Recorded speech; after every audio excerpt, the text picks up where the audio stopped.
Saudara-saudariku terkasih, salam sejahtera bagi kita semua. Saya ingin berbagi mengenai permenungan akan iman Allah Tritunggal yang bertepatan dengan perayaan Hari Raya Tritunggal Maha Kudus, Bapa, Putra, dan Roh Kudus. Hari Raya Tritunggal Maha Kudus itu dirayakan pada hari Minggu sesudah perayaan Pentakosta atau Hari Raya Turunnya Roh Kudus. Perayaan ini menjadi penegas iman Kristiani mengenai Allah. Iman akan Allah Tritunggal merupakan rumusan iman yang sangat khas Kristiani, yang sangat khas Katolik. Iman akan Allah Tritunggal dirumuskan oleh karena pengalaman akan Allah yang dialami oleh gereja di sepanjang sejarah, sejak Adam dan Hawa. Artinya adalah iman akan Allah Tritunggal adalah iman akan Allah yang menyertai manusia di sepanjang sejarah sejak penciptaan sampai pada hari ini. Allah menciptakan langit dan bumi dan segala isinya dengan berfirman. Firman Allah memperkenalkan diri sebagai manusia dalam diri Yesus, agar manusia menjadi tahu dan mengenal siapa dan bagaimana Allah itu sebenarnya. Allah itu tetap menyertai manusia melalui Roh-Nya yang kudus sampai hari ini. Saudara-saudari, merenungkan mengenai Allah Tritunggal itu merenungkan mengenai Allah yang menyertai umat manusia dari sejarah ke sejarah, dari masa lalu, kini, dan sepanjang segala masa. Banyak orang risih dengan istilah Allah Tritunggal. Tidak sedikit yang menuduh iman Kristiani sebagai agama yang menyembah tiga Allah. Tidak sedikit pula yang mencela dan menghina kekristenan oleh karena iman akan Allah Tritunggal. Padahal sebenarnya iman akan Allah Tritunggal tidak seperti yang mereka seringkali tuduhkan. Mari kita sedikit menyimak hal berikut ini. Allah itu dalam iman Kristiani, Bapa, Putra, dan Roh Kudus. Apakah mungkin Allah itu dipisahkan dari sabda atau firman-Nya? Apakah mungkin sabda atau firman Allah itu bukan Allah? Apakah mungkin Roh Allah itu bukan Allah? Dan apakah mungkin Roh Allah dan sabda Allah itu bukanlah Allah? Memang antara Allah Bapa sebagai pencipta dan firman-Nya yang menjadi manusia dan Roh-Nya yang menyertai dan menguduskan bisa dilihat perbedaannya, tetapi tidak bisa disangkal hakikatnya sebagai Allah yang esa. Sebagaimana terhadap seorang yang bernama Anton, kita bisa membedakan antara tubuhnya, kata-katanya, dan rohnya. Tetapi kita tidak bisa menyangkal bahwa tubuh Anton adalah Anton, kata-kata Anton adalah Anton, dan roh Anton adalah Anton. Tubuh, kata-kata, dan roh Anton itu adalah satu hakikat, yaitu Anton itu sendiri.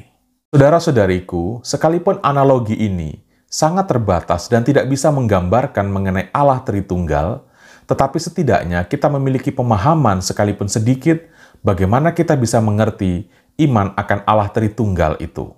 Menurut saya, kita tidak perlu gusar ketika orang mengejek iman kita. Iman akan Allah Tritunggal bukanlah konsep tentang Allah yang harus kita analisa siang dan malam. Iman akan Allah Tritunggal adalah iman akan Allah yang kita alami dan kita imani. Orang yang tidak mengimani memang akan malas untuk memahami dan untuk mengerti. Hanya imanlah yang menuntun orang sampai kepada pemahaman dan pengertian yang mendasar mengenai Allah. Kalau mereka menolak untuk mengimaninya, bagaimana mungkin mereka dapat mengenal apalagi mengerti? Sekalipun mungkin secara konseptual mereka mengerti, tetapi mereka tetap menolak untuk mengimaninya, karena mereka telah memiliki pemikiran sendiri tentang Allah dan mengimani pemikiran tersebut. Tetapi masalahnya adalah sesuatu yang dipikirkan itu belum tentu dialami, tetapi sesuatu yang dialami itu pasti menimbulkan pemikiran. Dan perlu untuk dicatat bahwa iman Kristiani itu bukanlah iman yang muncul dari hasil pemikiran, tetapi iman yang muncul dari pengalaman bersama dengan Allah yang menjadi manusia. Pengalaman inilah yang kemudian dirumuskan dan dijadikan sebagai pernyataan iman. Sebagai orang-orang yang mengimani Allah Tritunggal, kita harus berani menyatakan bahwa iman akan Allah Tritunggal adalah iman yang muncul karena mengalami, mengenal, dan akhirnya merenungkan mengenai Allah yang menyertai manusia. Iman akan Allah Tritunggal itu merangkum misteri tentang Allah yang dialami oleh gereja di sepanjang sejarah keselamatan, sejak Adam dan Hawa sampai pada peristiwa Pentakosta. Dan seluruh misteri penyertaan Allah terhadap manusia yang dirumuskan dalam iman akan Allah Tritunggal menunjuk pada satu hal yang sangat mendasar mengenai Allah, yaitu kasih. Deus caritas est, atau Allah adalah kasih. Hanya karena Dia adalah kasih itulah, maka manusia mengalami dan mengenalnya, dan akhirnya gereja mewartakannya. Saudara-saudariku, dengan merayakan iman akan Allah Tritunggal, kita disadarkan akan dua hal berikut ini. Yang pertama adalah Allah itu beserta kita. Apa yang terjadi dalam hidup ini ada dalam bingkai penyertaannya. Janganlah terlalu panik dalam ketakutan, kecemasan, kegalauan. Allah menyertai kita dalam peristiwa apapun. Rasa sakit, pengalaman luka dan duka, itu bisa berubah menjadi peristiwa yang penuh rahmat. Lihat saja peristiwa keji pengkhianatan dari Yudas Iskariot malah berujung kepada peristiwa penebusan. Allah itu beserta kita, tidak ada ruang dan waktu dan tidak ada peristiwa yang tidak dapat dijangkau oleh Allah. Hal yang kedua adalah betapa hidup dalam persekutuan adalah sebuah keutamaan. Misteri tentang Allah Tritunggal memberikan kepada kita sebuah pengertian dan pemahaman tentang Allah sebagai komunitas, Allah sebagai persekutuan.